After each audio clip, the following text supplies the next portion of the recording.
السلام علیکم ورحمۃ اللہ وبرکاتہ۔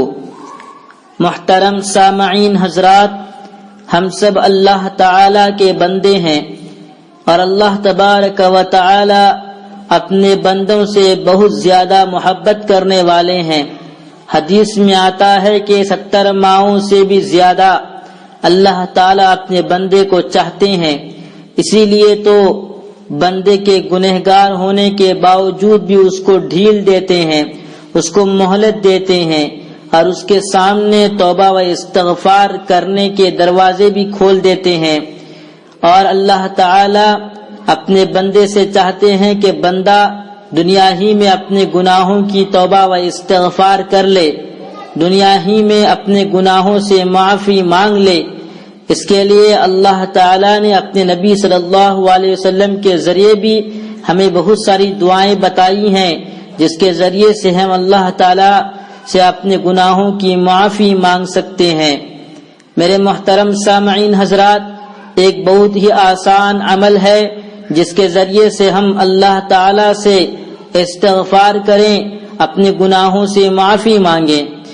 اور اگر بندہ ہی نہ چاہے تو پھر اللہ تعالیٰ کا اس میں کوئی قصور نہیں ہے، اللہ تعالیٰ کو کوئی دوش نہیں دے سکتا، اللہ تعالیٰ پر نعوذ باللہ کوئی انگلی نہیں اٹھا سکتا، نعوذ باللہ اللہ تعالیٰ کو کوئی برا نہیں کہہ سکتا۔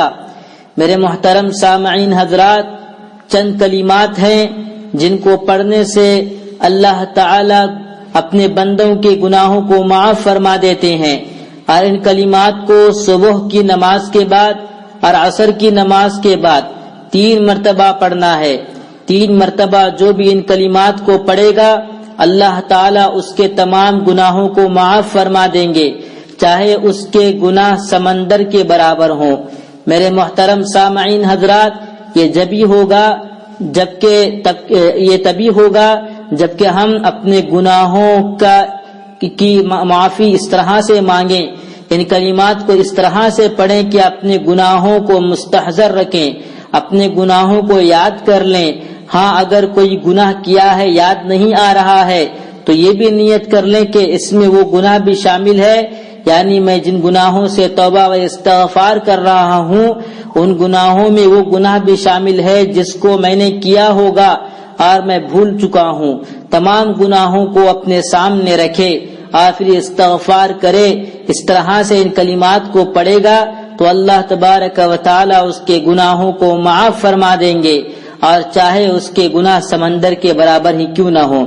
میرے محترم سامعین حضرات، وہ بہت ہی آسان کلمات یہ ہیں جس کو آپ انشاءاللہ تبارک و تعالی طوبہ انکوروی کی زبانی سنیں گے۔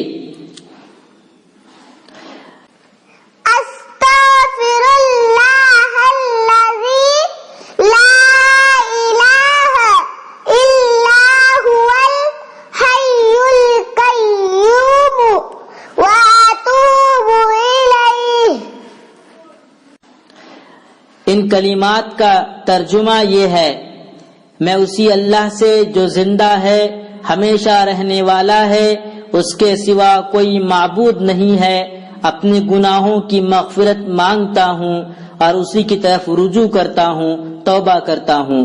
محترم سامعین حضرات، یہ بہت ہی آسان کلمات ہیں۔ ہم میں سے ہر ایک بندے کو چاہیے کہ وہ اللہ تبارک و تعالی کی طرف رجوع کر لے، اپنے گناہوں سے توبہ و استغفار کر لے، اور یہ کلمات کے ذریعے سے، ان کلمات کے ذریعے سے وہ اللہ تعالیٰ سے گناہوں سے معافی مانگے گا تو اللہ کی ذات سے امید ہے کہ اللہ تعالیٰ اس کے تمام گناہوں کو معاف فرما دیں، اگرچہ کہ گناہ سمندر کے برابر ہوں۔ میرے محترم سامعین حضرات، اس کا مطلب یہ نہیں کہ ہم گناہ پہ گناہ کرتے جائیں اور ان کلمات کو پڑھتے جائیں۔ یہ تبھی ممکن ہے جبکہ دل میں پشیمانی ہو، شرمندگی ہو اور آگے گناہ نہ کرنے کا پکا ارادہ ہو، عزم مصمم کر لے، پھر ان کلمات کے ذریعے سے اللہ تعالیٰ سے پچھلے تمام گناہوں سے معافی مانگ لے تو اللہ تبارک و تعالیٰ ضرور بضرور گناہوں کو معاف فرما دیں گے۔ اور یہاں تک کہ فرمایا قرآن مجید میں کہ اللہ تبارک و تعالی گناہوں کو نیکیوں سے بدل دیتے ہیں، تبدیل کر دیتے ہیں۔ اللہ تبارک و تعالی مجھے بھی اور آپ کو بھی ان کلمات کو صبح اور شام یعنی فجر کی نماز کے بعد اور عصر کی نماز کے بعد 3 مرتبہ پڑھنے کی توفیق عطا فرمائے، آمین۔ السلام علیکم ورحمۃ اللہ وبرکاتہ۔